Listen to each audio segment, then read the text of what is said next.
Bismillahirrahmanirrahim. Assalamualaikum warahmatullahi wabarakatuh.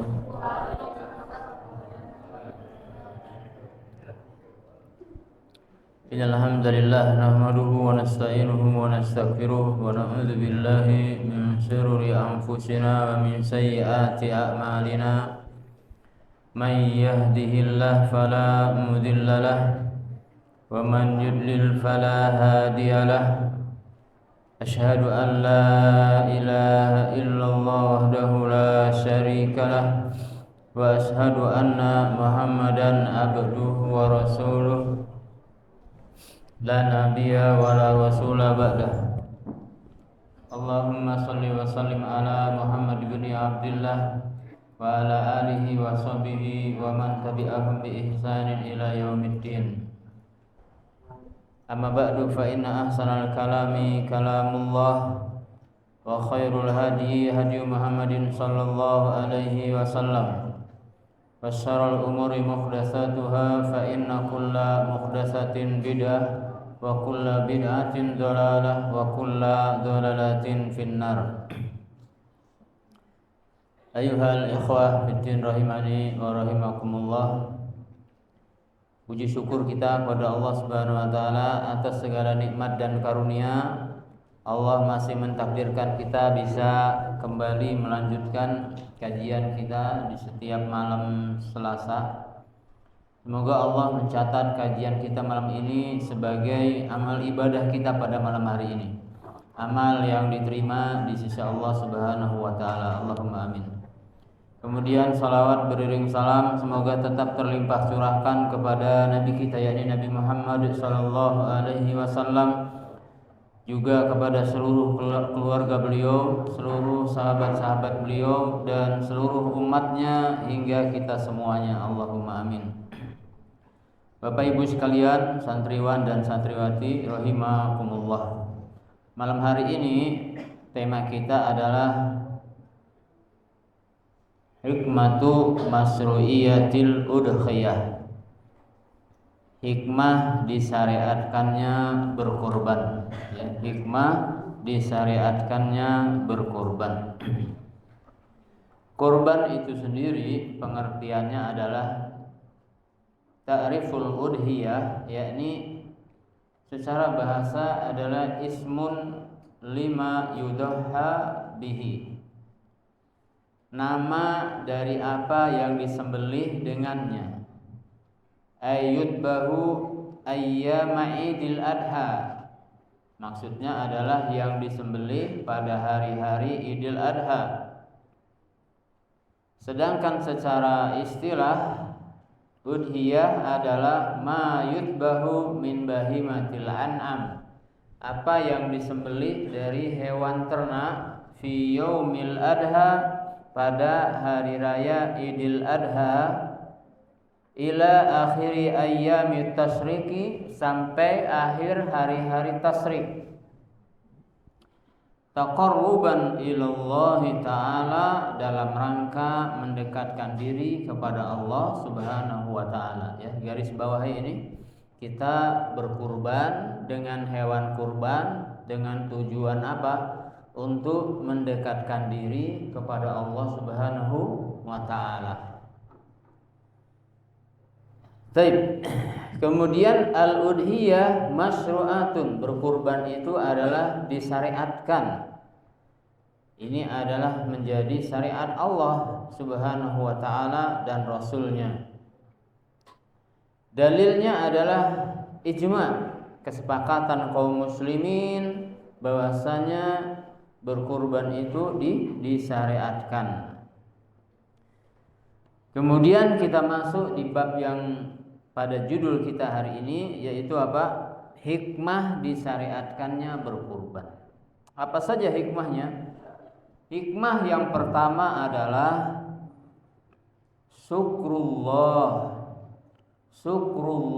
ta'ala ala nikmatil hayah, dalam rangka bersyukur kepada Allah Ta'ala atas nikmat kehidupan, ya kan? Bersyukur kepada Allah atas nikmat kehidupan. Kehidupan ini nikmat apa enggak para jamaah sekalian? Nikmat. Maka kita bersyukur kepada Allah Subhanahu wa taala. Syukur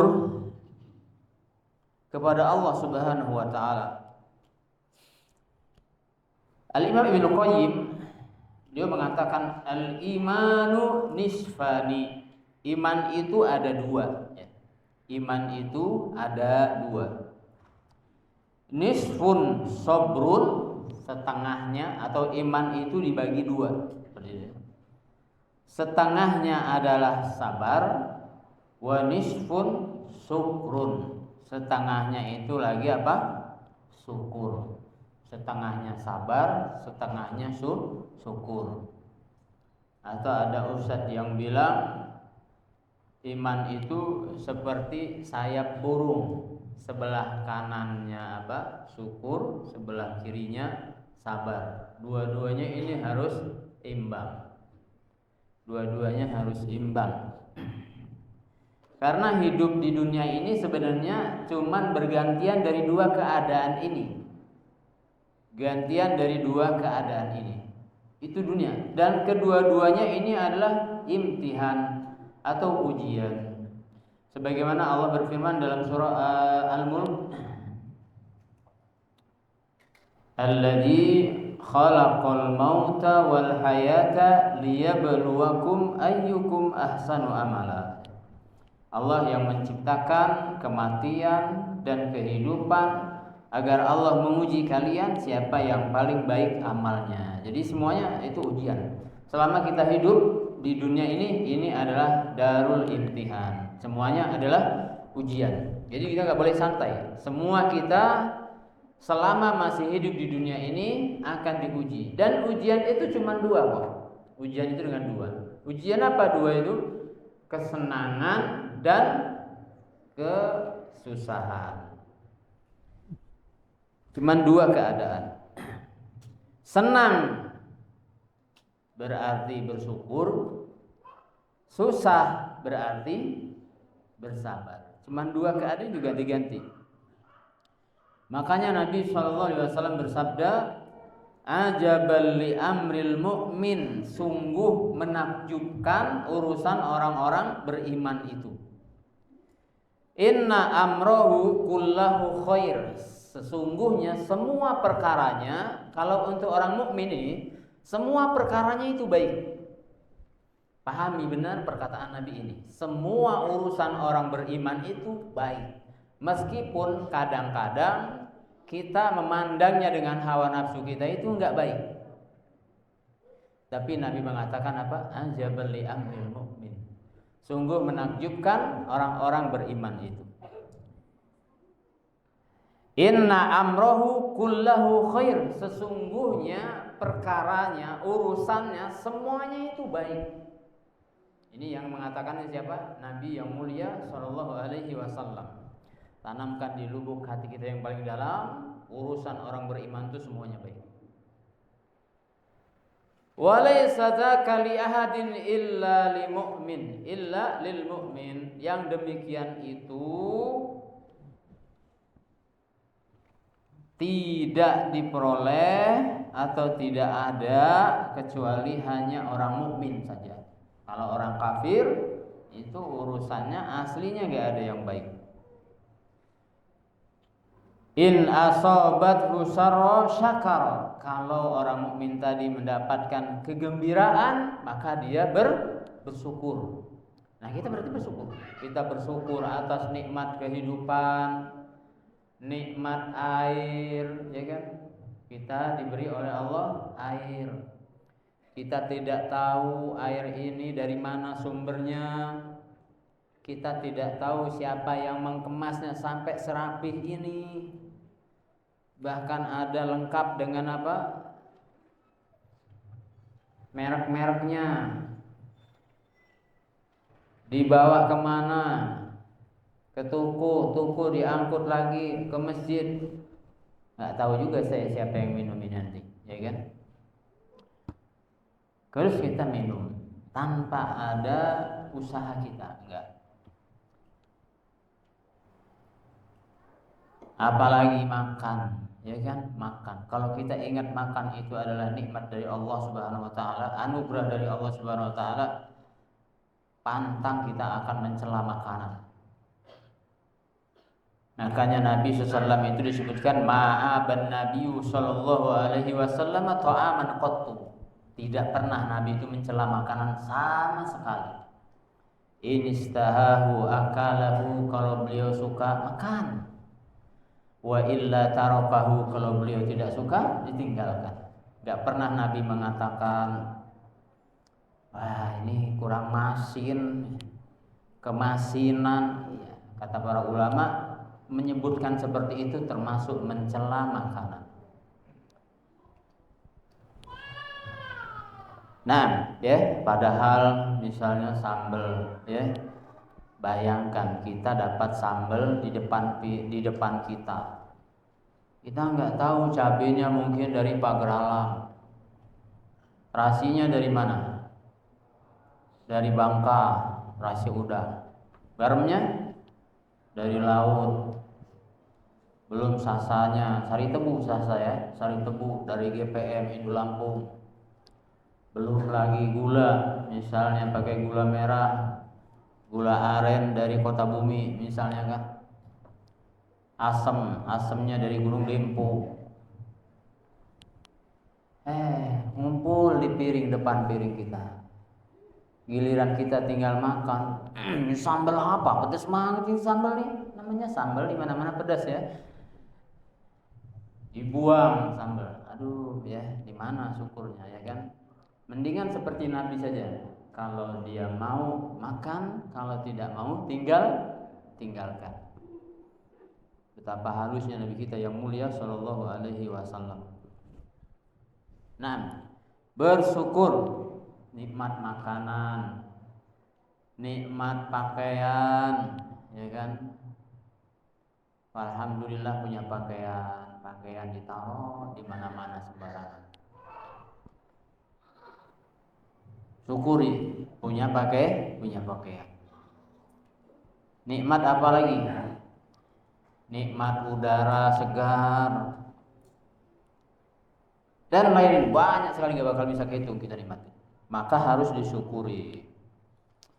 Faedah hadis yang kita bisa peroleh dari hadis ajaban li amril mukmin adalah pertama, keutamaan orang beriman. Orang beriman itu memiliki keutamaan. Oleh sebab itu Nabi mengatakan atau Nabi mengungkapkan kekaguman beliau, ajabal, kata-kata ajabal, mengagumkan urusan orang beriman. Ini menunjukkan orang beriman itu memiliki keutamaan. Kemudian yang kedua, hanya orang berimanlah yang tetap eksis, ya kan?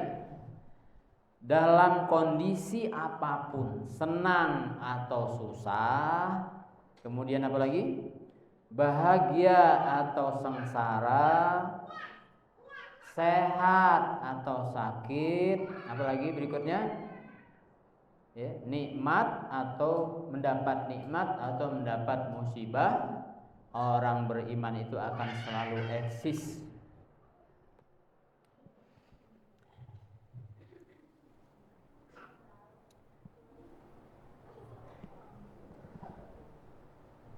Ini yang kedua. Yang ketiga, faedahnya adalah kehidupan dunia itu berputar.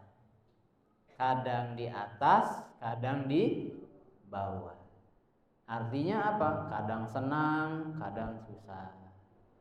Kadang tertawa, kadang menangis. Itulah dunia itu seperti itu. Berputar. Jadi kalau kita sedang di atas, siap-siap suatu saat kita akan di bawah. Kalau kita tertawa, suatu saat akan nangis. Ya, akan nangis. Nah, itu yang ketiga, faedah hadis ini. Yang keempat, wajib syukur saat senang, wajib sabar saat tertimpa musibah. Saat senang harus bersyukur, sehat syukur, bisa taat bersyukur, dia bisa sholat berjamaah, cukup. Bisa apalagi duduk di majelis ilmu, bersyukur Pak, bersyukurnya. Saya sedih kadang-kadang melihat orang KTP-nya Islam, maghrib masih gali-gali karet. Ya Allah Pak, bagaimana itu kalau itu tuh yang Allah takdirkan itu kita itu yang seperti itu, na'udzubillah. Dan itu tidak sulit bagi Allah. Na'udzubillah, subhanallah, maghrib masih apa? Masih di toko, nungguin toko, padahal nggak ada yang beli. Ya. Maghrib masih di mana? Di hutan, dorongin mobil ke pater. Yang muat kayu kan masih di hutan, bisa jadi kan. Nikmat kita maghrib oleh Allah digiring ke masjid, ini nikmat Pak. Jadi hukuman besar ketika hidup di dunia ini adalah kita dihalangi oleh Allah untuk berbuat taat. Itu adalah hukuman terbesar.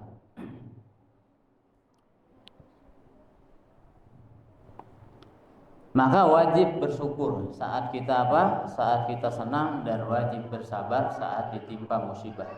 Musibah yang paling berat itu adalah diberikannya atau dihalanginya untuk berbuat taat.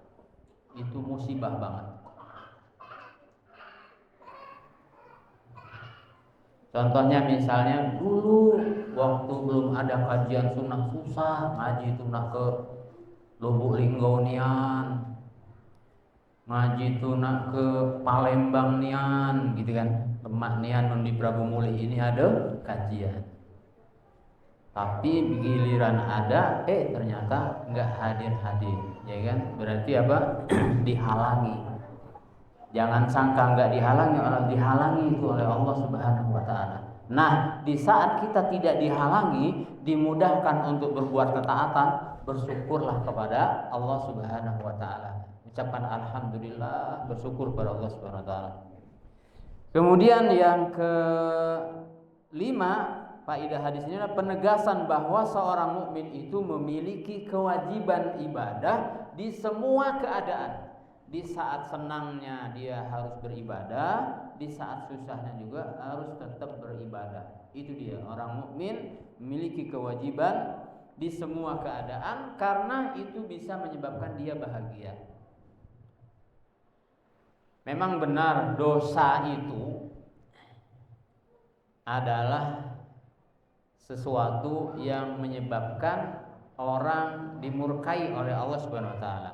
Dosa itu adalah sebab orang jadi sengsara. Dosa itu penyebab hidup jadi sulit.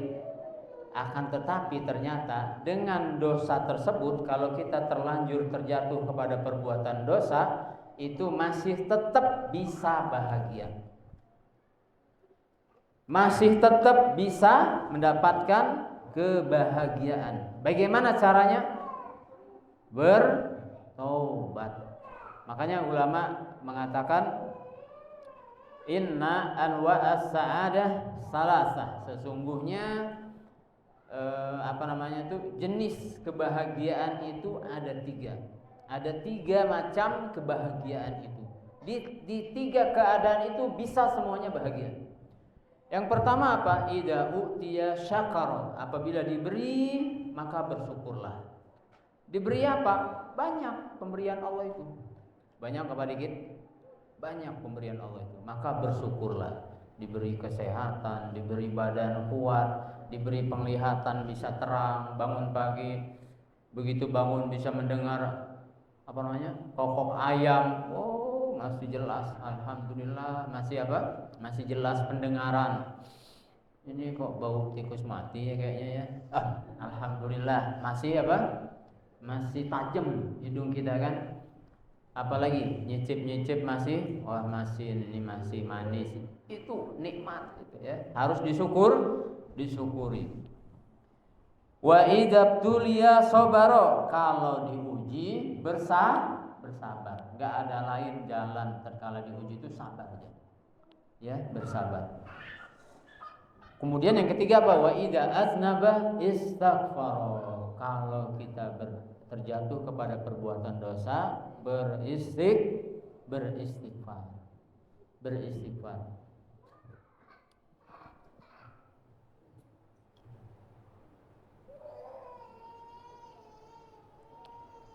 Oleh sebab itu para jemaah rahimani wa rahimakumullah, hendaklah kita bertakwa kepada Allah Subhanahu wa taala. Fa inna khairuz zadi taqwa, karena sebaik-baik bekal itu adalah takwa kepada Allah Subhanahu wa taala. Dan ketahuilah para jamaah rahimani wa rahimakumullah, rizki tertinggi di dunia ini apa? Rizki yang paling tinggi di dunia ini apa? Menjadi pemimpin tertinggi? Bukan, ya. Bukan. Memiliki harta yang bertriliun-triliun sehingga tidak habis dimakan 70 turunan? Bukan, ya kan? Rizki tertinggi di dunia ini adalah mengenal Allah Azza wa Jalla. Mengenal Allah Azza wa Jalla.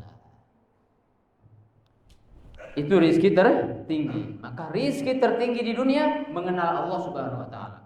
Rizki terbesar di surga nanti apa? Melihat wajah Allah Subhanahu wa taala. Melihat wajah Allah Subhanahu wa taala. Karena para jamaah rahimani wa rahimakumullah, di kehidupan yang ada senang, ada susah, semuanya itu tidak mungkin Allah Subhanahu wa taala berbuat tanpa hikmah. Itu sebuah kemustahilan. Mustahil Allah berbuat semua kejadian yang terjadi di atas permukaan bumi ini tanpa ada hikmah, tanpa ada tujuan, tanpa ada kemaslahatan. Ini sudah mustahil. Ya, mustahil. Karena Allah itu punya nama yang namanya apa? Al-Hakim. Wallahu Azizun Hakimun. Ya, ada nama Al-Hakim. Al-Hakim itu apa? Al-Hakim maknanya adalah yang maha bijaksana. Bijaksana itu apa? Wad'u syai' fi mahaliha, meletakkan sesuatu pada tempatnya. Jadi tidak ada sesuatu yang terjadi ini pasti Allah Subhanahu wa taala menanamkan padanya hikmah, atau ada sesuatu yang ingin dicapai oleh siapa? Oleh Allah Subhanahu wa taala. Makanya kadang-kadang kita di saat telah kejadian, setelahnya itu baru kita mengatakan, "Oh, pantesan wae," gitu kan. "Oh, pantas aku ini jadi kesini, rupanya ada hadiah di sini. Rupanya ada makan daging ayam bakar di sini," gitu kan? Ya banyak. Oh pantesan seperti itu ya. Karena ini adalah bagian daripada apa? Ketetapan Allah Subhanahu wa taala. Kata para ulama, jamaah rahimani wa rahimakumullah, seandainya tabir dari rahasia-rahasia ini dibuka, niscaya kita itu tidak mau memilih kecuali apa yang Allah tetapkan buat kita. Kalau tabir rahasia-rahasia kehidupan ini Allah buka, niscaya kita itu apapun posisi kita, walaupun posisi kita tukang kebun, walaupun posisi kita misalnya jadi pembantu, jadi apa lagi? Jadi kuli, itu pasti kita apa? Pasti kita akan memilih apa yang Allah tetapkan buat kita. Karena Allah itu Al-Hakim, yang sudah mengatur ini dengan sebaik mungkin dan sesempurna mungkin. Takdir Allah itu sempurna, nggak ada yang nggak sempurna. Makanya nggak boleh menyesal dengan kehidupan ini, nggak boleh. Nyesel aku dulu jadi ibu-ibu, misalnya kan? Nggak boleh. Nyesel aku jadi bapak-bapak, coba jadi ibu-ibu. Nggak boleh. Akhirnya jadi bencong deh gara-gara nyesel tadi, ya kan? Justru malah dimurkai oleh siapa? Oleh Allah Subhanahu wa taala. Oleh sebab itu,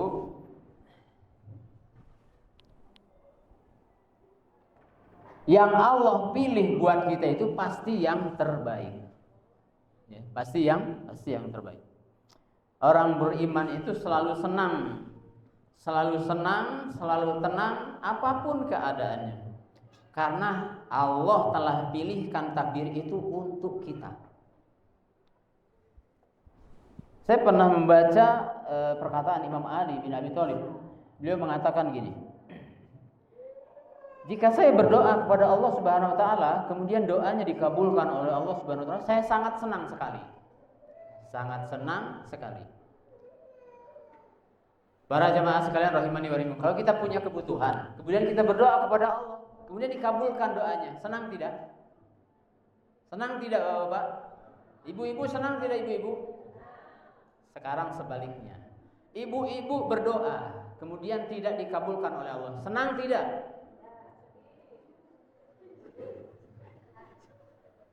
Bapak-bapak senang tidak?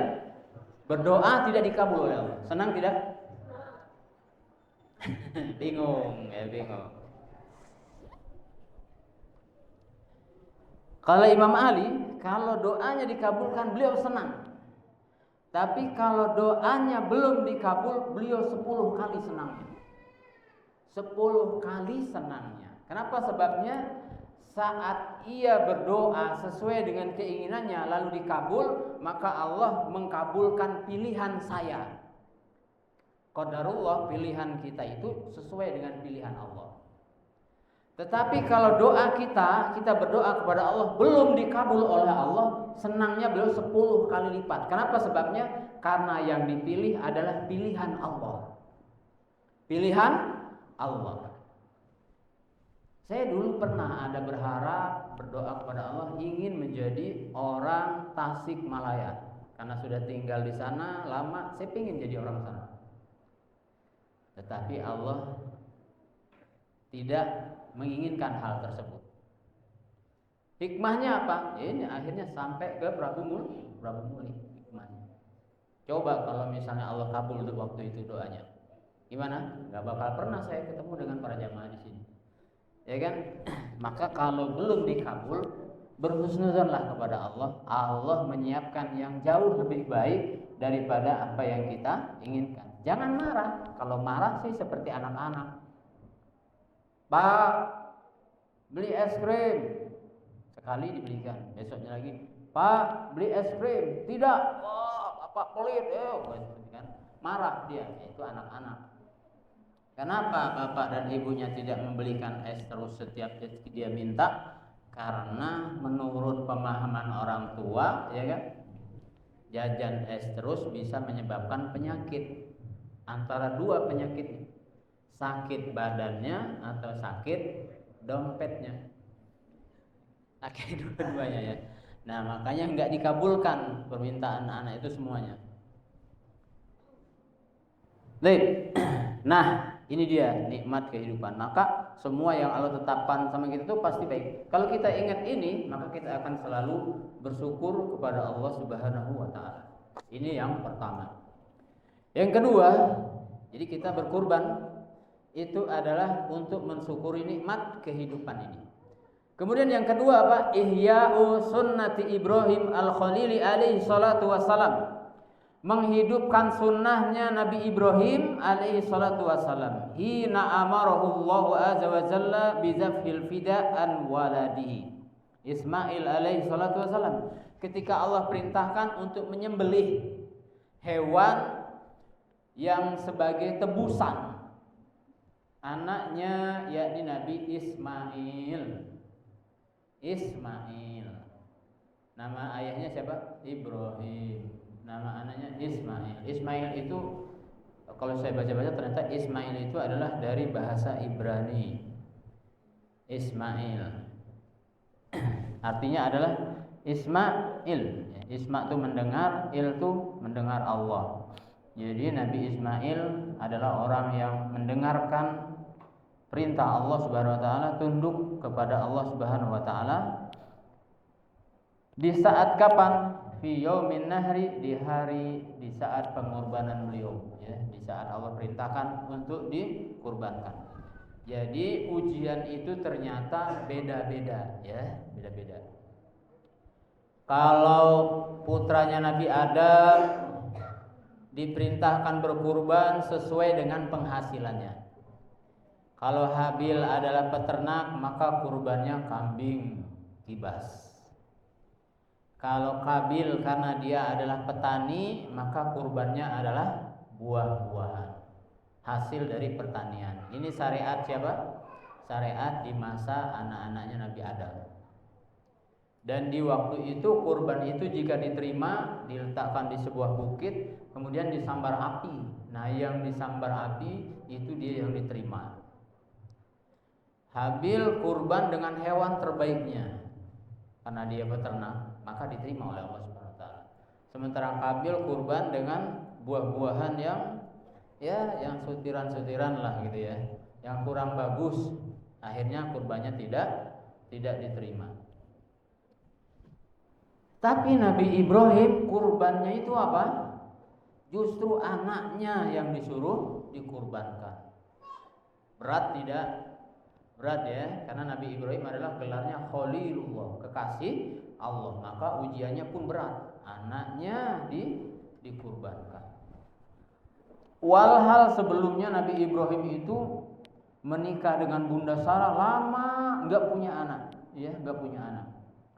Kemudian Bunda Sarah memberikan budaknya, pemberian raja, disuruh dinikahi oleh Nabi Ibrahim, baru punya anak. Ya, Bunda Hajar memiliki anak Ismail. Dari sejak Bunda Hajar hamil, kemudian punya anak, maka Nabi Ibrahim senang banget dengan istri keduanya. Akhirnya istri pertamanya cemburu. Ya, cemburu. Sejak istrinya hamil, istrinya punya anak, maka dia sering sekali Nabi Ibrahim dekat dengan siapa? Dekat dengan istrinya Bunda Hajar. Akhirnya cemburu dan Bunda Sarah minta apa? Minta agar Bunda Hajar dihijrahkan, dipindahkan dari mereka berdua. Pada waktu itu tinggal di mana Nabi Ibrahim? Di Palestina, tinggal di Palestina. Lalu dengan berdoa kepada Allah Subhanahu wa taala, Allah tunjuki agar Bunda Hajar itu dipindahkan ke Bakkah. Berangkatlah satu hari ya menuju Bakkah dengan menunggangi onta apa kuda ya. Kendaraannya itulah pokoknya. Jalan terus. Kemudian setelah sampai di sana tiba-tiba diletakkanlah Nabi Ismail bersama bundanya Bunda Hajar di Bakkah yang dulu itu cuman ada gundukan tanah sedikit, dan itu adalah Ka'bah. Kemudian bukan Ka'bah besar seperti sekarang, enggak, gundukan tanah aja. Karena dulu Ka'bah itu awalnya dibangun oleh Nabi Adam, kemudian setelah banjir di zaman Nabi Nuh tekanyut itu Ka'bahnya. Akhirnya tinggal tersisa pondasinya sedikit. Dan ditinggalkanlah di situ Bunda Hajar bersama Nabi Ismail di bawah pohon ya untuk tempat berteduh. Hanya ditinggalkan ditinggalkan sekantong berisi kurma, kemudian ditinggalkan sewadah air. Kantong yang terbuat dari kulit, wadah airnya pun terbuat dari kulit, ditinggal di situ. Jauh dari Palestina. Ke Mekah itu jauh. Enggak tahu perjalanan berapa lama. Mungkin bisa jadi sebulan perjalanan. Kemudian ditinggalkan. Setelah itu Nabi Ibrahim pergi. Maka istrinya pun berkata, "Ya Ibrahim, aina tazhab?" Wah Ibrahim, mau kemana kamu? Mau kemana? Sampai berulang-ulang Nabi Ibrahim diam saja enggak jawab. Jadi akhirnya dirubah pertanyaannya. Apakah ini Allah yang perintahkanmu berbuat seperti ini? Nabi Ibrahim mengatakan iya. Maka apa kata istrinya? Istrinya Nabi Ibrahim mengatakan, jika begitu Allah tidak akan menyia-nyiakan kami. Jadi kalau ini adalah perintah Allah, pasti Allah tidak akan menyia-nyiakan. Tanamkan ini, sebagaimana Bunda Hajar mengamalkan perintah Allah Subhanahu wa taala. Tanamkan ini, apapun yang Allah perintahkan, walaupun secara zahir sepertinya adalah merugikan kita, sepertinya adalah membuat harta kita hilang, karena memang kita diuji dengan itu. Kalau Nabi Ibrahim ujiannya anak beliau, kalau kita umat Nabi Muhammad ujiannya apa? Al-mal. Nabi mengatakan inna likulli ummah fitnah. Setiap umat itu ada fitnahnya. Wa fitnatu ummati al-mal, dan fitnah umatku itu adalah harta. Kalau Allah perintahkan untuk mengeluarkan harta tersebut, lakukanlah, karena kalau kita melakukan perintah Allah, Allah nggak bakal menyia-nyiakan kita. Makanya Bunda Hajar seperti itu keyakinannya. Kalau ini adalah perintah Allah, pergilah. Pasti Allah tidak akan menyia-nyiakan saya. Setelah Nabi Ibrahim jauh, tidak lagi kelihatan oleh istrinya dan anaknya yang masih bayi, beliau berdoa kepada Allah Subhanahu wa taala, dan doa ini termaktub dalam surah Ibrahim ayat yang ke-37. Apa doa beliau? Rabbana inni askantu min dzurriyyati. Ya Rabb kami, sesungguhnya aku telah menempatkan sebagian keturunanku biwadin ghairi dzi zar'i, di sebuah lembah yang tidak mempunyai tanam-tanaman, inda baitikal muharram, di dekat rumahmu, yakni di dekat Baitullah. Rabbana liyuqimus shalah, wahai Rabb kami, yang demikian itu agar mereka mendirikan salat. Jadi telah ada dari sejak Nabi Ibrahim ibadah apa? Salat. Namun mungkin salatnya berbeda dengan kita. Bagaimana salatnya? Wallahu a'lam. Faj'al af'idatan minan nas tahwi ilaihim, ya Allah jadikanlah hati sebagian manusia cenderung kepada mereka. Jadikanlah hati sebagian manusia cenderung kepada mereka, maksudnya kepada istri dan anak beliau. Kemudian warzuqhum minas samarat, berikanlah mereka rizki dari buah-buahan. La'allahum yashkurun, agar mereka bersyukur kepada Allah Subhanahu wa taala. Oleh sebab itu di Mekah sekarang ini sudah ramai sekali, ya kan? Dulu juga ramai. Ini adalah dikabulkannya doa Nabi Ibrahim. Ya. Kemudian di di sana itu diberikan rezeki oleh Allah buah-buahan. Walaupun di sana sulit nanam pohon, nanam buah sulit. Kadang-kadang hasil panennya dengan biaya tanamnya lebih mahal biaya tanamnya. Airnya harus ada harus standby terus airnya. Buka keran untuk nyiram pagi petang. Kalau tidak mati. Tanahnya beli, seperti itu kan. Untuk media tanamnya lebih mahal daripada hasil panennya. Tetapi walaupun demikian, buah di sana itu banyak, oke kan? Enggak kurang. Ini diantara dikabulkannya doa Nabi Ibrahim. Maka di sini pentingnya kita berdoa kepada Allah Subhanahu wa taala. Sudah adzan belum?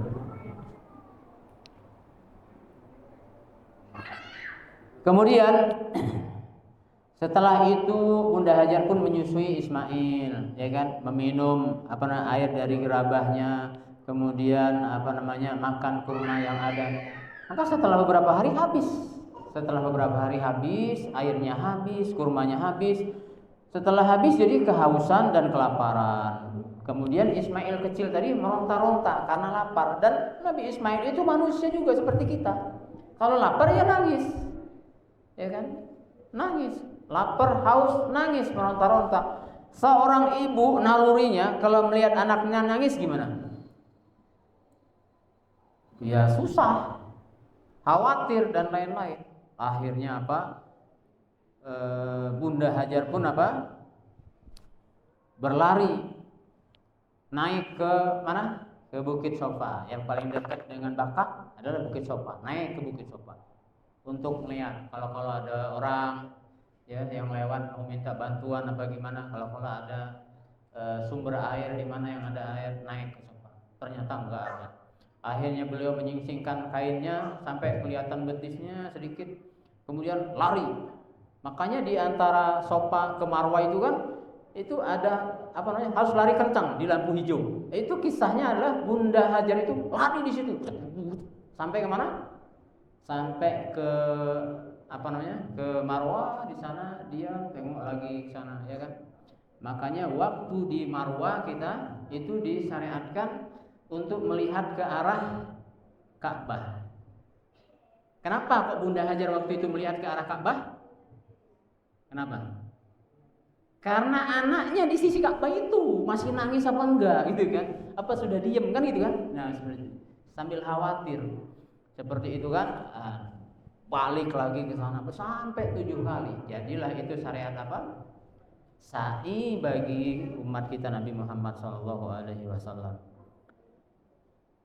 Kemudian Ibnu Abbas mengatakan fadzalika sa'yun nas bainahuma. Itulah asal mula sa'i manusia orang yang berhaji di antara kedua Safa dan Marwah. Tapi dulu belum ada bangunannya. Belum ada. Kalau sekarang kita berdiri di Safa masih kelihatan Ka'bah itu. Tapi kalau berdiri di Marwah enggak kelihatan karena terhalang tembok. Tapi dulu itu enggak ada temboknya. Kenapa kok sekarang dibuat tembok ya? Karena buat tingkat. Di bawah ada untuk sa'i, di atas ada untuk sa'i. Kalau di bawah semuanya enggak cukup, ya kan? Karena orang semakin banyak. Adzan, nah, fadhal adzan.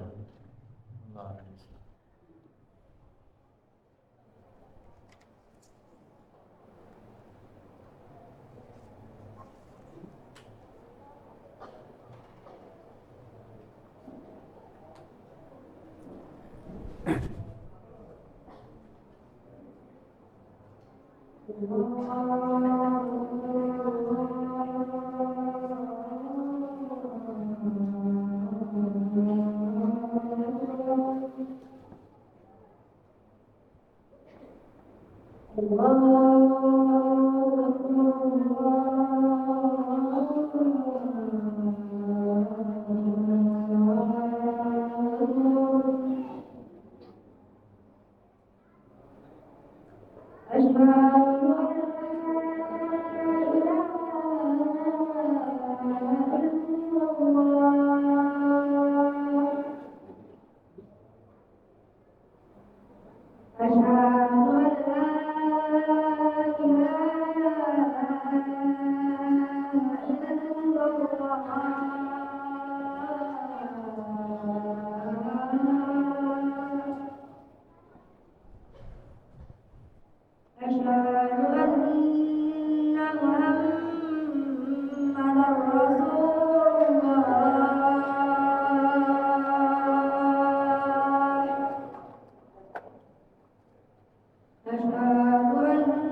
Baik, para jamaah rahimani wa rahimakumullah, kita lanjutkan insyaallah sedikit lagi.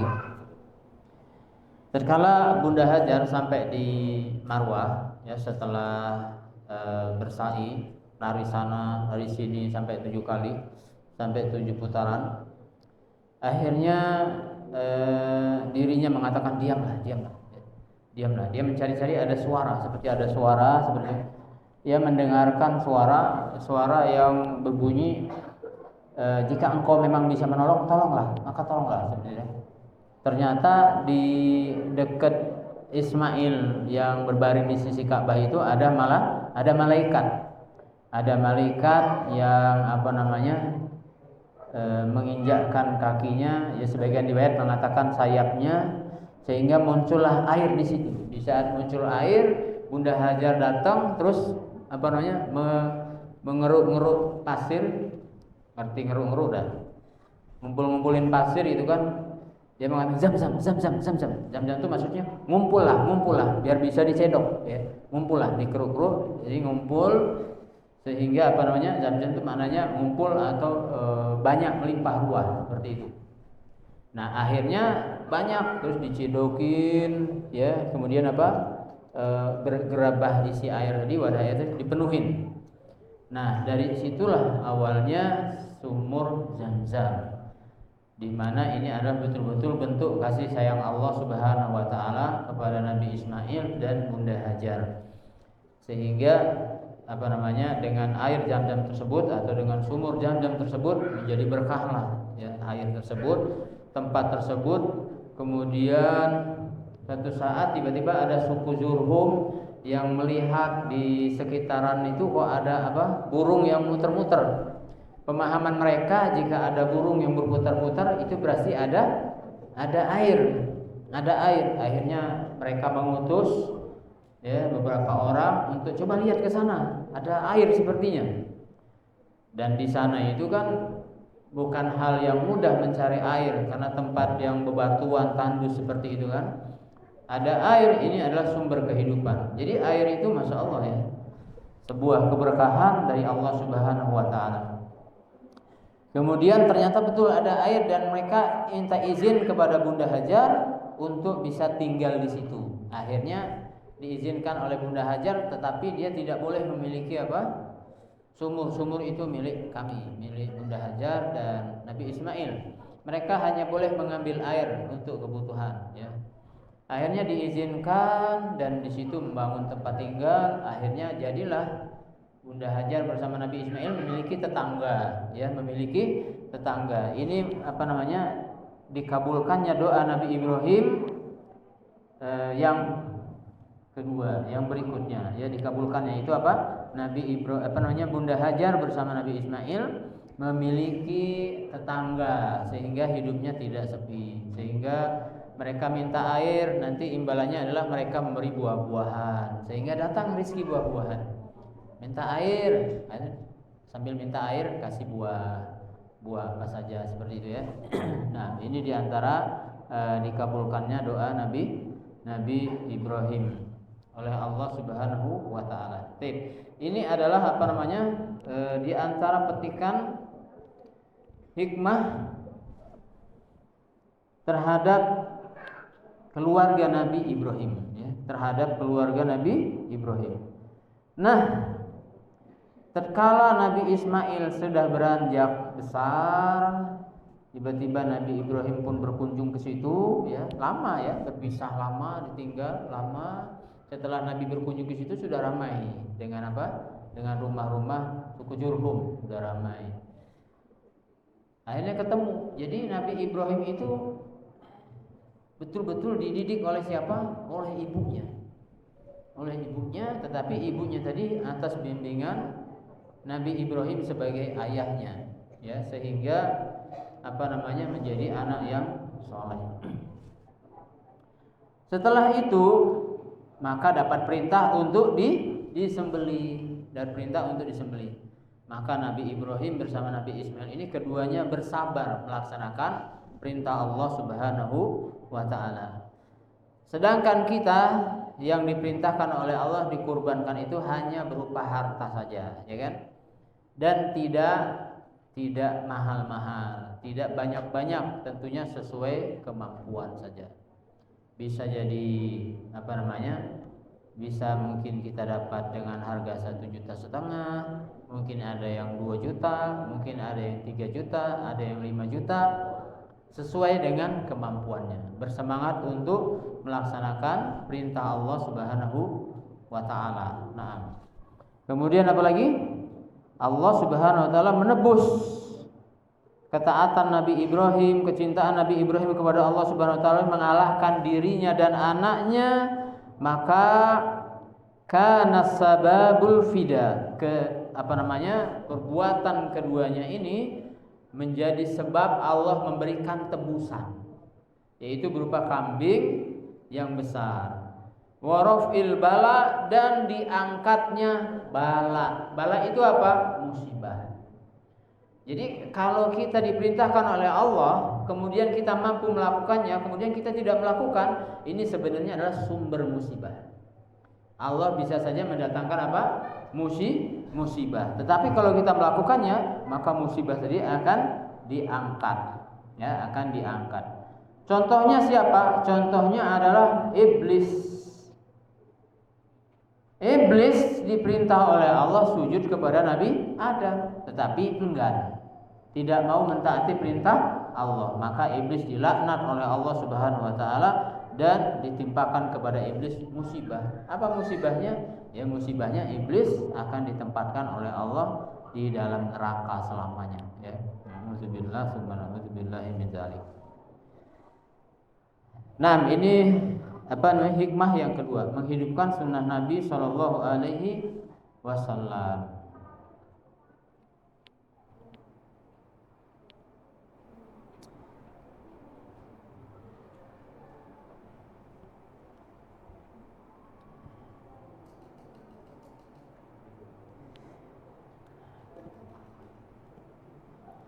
Yang ketiga, saya akan sebutkan walaupun secara singkat, anna fi dzalika wasilatan li tawsi'atan 'ala nafsi. Sesungguhnya perbuatan berkurban itu adalah menjadi wasilah, menjadi perantara untuk lapangnya jiwa ini. Jadi orang yang berusaha melaksanakan perintah Allah, Allah itu akan lapangkan dadanya. Lapang. Orang yang dadanya disempitkan oleh Allah, terkena musibah, padahal kecil musibahnya itu, wow, itu sudah rupaknya luar biasa, sempit, sulit, stres, padahal masalahnya kecil. Tapi orang yang dilapangkan dadanya, jiwanya oleh Allah Subhanahu wa taala, meskipun ujiannya itu berat, tapi dia bisa menghadapinya dengan tenang. Kenapa? Sebabnya karena dia memiliki jiwa yang lapang. Sebagaimana Nabi Ibrahim plus putra beliau juga, karena beliau kedua-duanya, bahkan termasuk istri beliau, itu memiliki jiwa yang lapang, sehingga selalu siap atas perintah Allah Subhanahu wa taala. Ini diantara hikmahnya. Kemudian apalagi? Wa ahlil bait, dan keluarga juga. Kalau seorang pemimpin mudah untuk melaksanakan perintah Allah, diantaranya adalah berkurban, Allah akan berikan kepadanya ahli keluarganya itu juga lapang, mendukung apa yang dilakukan oleh para suami-suaminya, mendukung, tidak tidak menghalang-halangi atau tidak malah melemahkan, ya kan? Kadang-kadang kalau istri yang tidak bertakwa kepada Allah Subhanahu wa taala, suaminya mau berbuat baik malah dihalangi, ya kan? Ada, itu betul ada. Ya sudah, sana ngaji terus, biarlah rumah ini cuma jadi tempat mampir, Bapak, ngajilah terus. Itu berarti apa? Menghalangi. Mau berkurban, kurban mas, hidup baik masih sulit, utang masih ada, dapat kurban pula. Jadi apa? Kurung. Ya sudahlah, kita berarti belum mampu, gitu. Padahal ini perintah Allah Subhanahu wa taala. Kemudian apalagi berikutnya, wa ikramil jar, memuliakan tetangga, memuliakan tamu. Dengan adanya kurban, Masya Allah, tetangga-tetangga dibagiin daging, yang tadinya nggak senyum ketemu jadi senyum, ya kan? Jadi dekat dengan tetangga. Kemudian tamu bisa diberikan hidangan dengan apa? Dengan daging hewan kurban. Wa tasadduqi 'alil fakir, dengan hewan kurban, dengan daging kurban bersedekah kepada orang fakir. Dan ini beda sedekah dengan ini, beda dengan sedekah-sedekah yang lainnya. Ini semuanya adalah menampakkan kegembiraan, menampakkan kesenangan atas nikmat Allah Subhanahu wa taala kepada manusia ini. Maka kita ceritakan nikmat ini. Sebagaimana perintah Allah, wa amma bi ni'mati rabbika fahaddits. Wa amma bi ni'mati rabbika fahaddits. Nah, itu mungkin 3 hikmah yang bisa kita bahas pada malam hari ini. Dengan pelaksanaan ibadah kurban.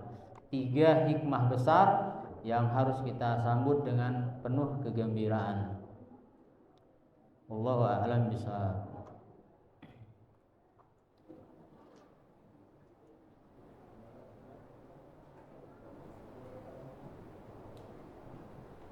Apakah riba menukar satu barang yang sama jenisnya tapi berbeda harganya? Satunya lebih murah, yang satunya lebih mahal. Dan yang lebih murah menambah dengan uang untuk menyamai harga yang lebih mahal. Tergantung tukarnya apa. Kalau barang yang ditukarkan adalah komoditi ribawi, maka dia riba. Misalnya apa? Uang dengan uang, beras dengan beras, ya, yang disebutkan komoditi ribawi, maka dia harus sama. Maslan bimislin, harus sama. Kalau tukar beras, walaupun yang satunya beras raja, satunya lagi beras raskin, ya kan? Maka harus sama. Kalau tukar itu harus sama. Kalau pengen nggak sama, jangan tukar caranya. Gimana? Jual beli. Saya jual beras ini harganya 20.000 sekilo. Oke, saya beli, ini uangnya. Udah. Setelah uang diterima, saya beli beras kamu. Raskin, berapa sekilonya? 5.000. Ya udah dapat 4 kilo berarti, ya kan? Sekilas seperti sama, tetapi akadnya tidak sama, beda. Yang ini akad jual beli, yang ini tukar menukar. Kalau tukar menukar harus apa? Harus sama, nggak boleh berlebih. Tapi kalau jual beli boleh, ya kan? Makanya Allah mengatakan wa ahallallahu al-bai'a wa harrama riba. Allah menghalalkan jual beli dan mengharamkan riba. Kalau tukar menukar yang bukan komoditi ribawi, boleh. Motor 1 ditukar 2 motor, nggak apa-apa. Karena itu bukan barang ribawi, ya. Tapi kalau uang meskipun sama itu harus tunai. Harus tunai, meskipun sama. Biasanya pedagang, sama-sama dagang di pasar, ada uang beli, duitnya 100.000, nggak ada susu, tuker dulu. Wah, belum dapat aku 100. Ya udah 50 dulu, nggak apa-apa, pakai 50-nya. Boleh nggak? Nggak boleh, riba itu nggak boleh. Kalau tuker, kalau 100 ya harus 100. Kemudian harus tunai. Harus tunai. Nggak boleh terhutang. 50 dulu, 50-nya nanti. 50 duluan, nanti 50-nya. Boleh nggak? Sepintas kayaknya nggak masalah. Itu nggak boleh. Ya, karena dia tidak tunai. Jadi harus tunai. Kalau 100 ya 100. Dan ini bisa, sebagaimana saya sering katakan dulu, mungkin saya pernah katakan. Ini bisa tidak riba, bisa. Gimana caranya? Tukar 100? Nggak ada. Kalau 50 ada. Oke, saya pinjam 50, ini titip uang saya 100. Jadi pinjam, ini jaminannya 100. Bukan tukar, tapi apa? Pinjam. Nanti setelah dia mau mengembalikan, ini uang kamu 50, mana uang saya 100? Gitu. Ini pinjaman kamu tadi 50 saya kembalikan, mana uang saya 100? Nah, kalau seperti itu boleh. Karena akadnya bukan tukar, tapi apa? Dia pinjam dan jaminannya uang. Atau jaminannya HP bisa juga. Saya pinjam uang 50, ini pegang HP saya. Terus, ini uang kamu 50, mana HP saya? Seperti itu. Wallahu a'lam bishawab.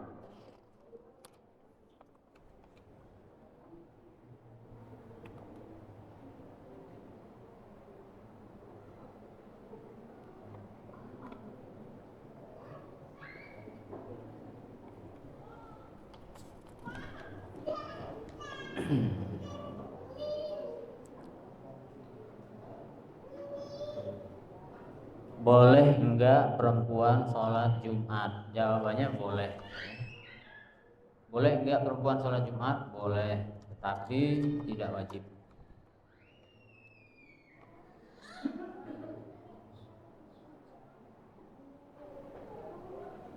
Ustadz, kenapa laki-laki dibolehkan memiliki 2 istri, sedangkan istri wanita perempuan nggak boleh?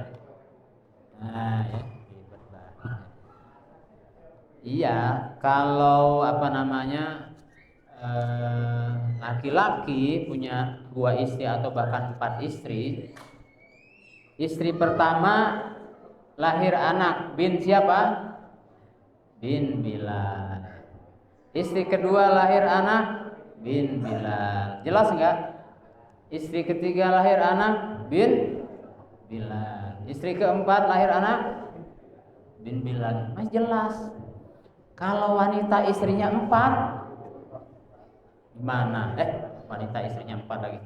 Wanita suaminya 4. Coba gimana? Lahir anak pertama bin siapa ini ya? Bin Bilal, apa bin Udin, apa bin Joko? Nggak jelas ya, makanya ya nggak boleh seperti itu. Dari sananya memang nggak boleh.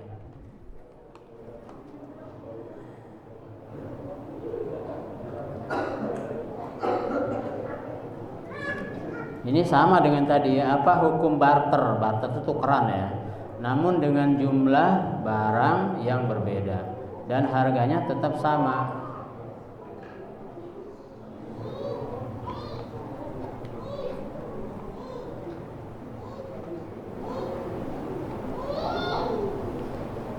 Contoh energen harga 3.000. Ini dijelasin contohnya ini. Energen harga tuh 3.000 ditukar dengan susu bubuk harga 2.000 dan uang 1.000. Udah jangan tuker-tuker ya seperti ini. Jual beli. Sudah ada solusi jual beli. Jual dulu. Energen 3.000, bayar 3.000, bayar 3.000. Makanya uang itu adalah solusinya. Setelah itu duit 3.000 tadi saya beli energen 2.000 ya, mana susuknya 1.000, gitu caranya. Nggak punya uang Ustaz, ya jual dulu biar dapat uang.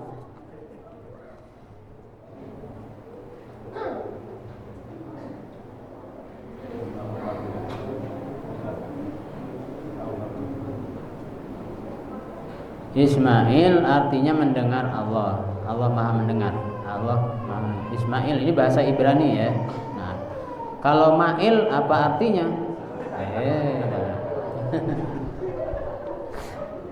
Siapa nanya ini ya? Enggak tahu lah Ustaz namanya itu.